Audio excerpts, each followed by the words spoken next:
am hearing high spiritual vibes, intuitive activation.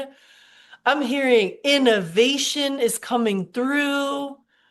I'm hearing that it's a little bit dastardly and precarious, and fates are at work. It's supersized, it's a bit supercharged.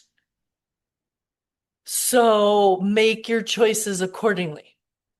You know, are you gonna help your body, mind, spirit being process all of this? Or are you gonna create an atmosphere that's more challenging to processing this activation? Because this activation is happening. And you heard all the seriousness of Shakta Bishak.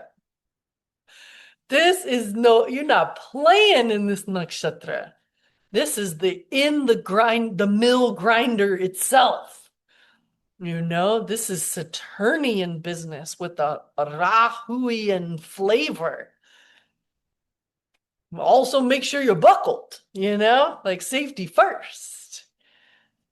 So, when we do, come to a full circle that there are people in this world who are suffering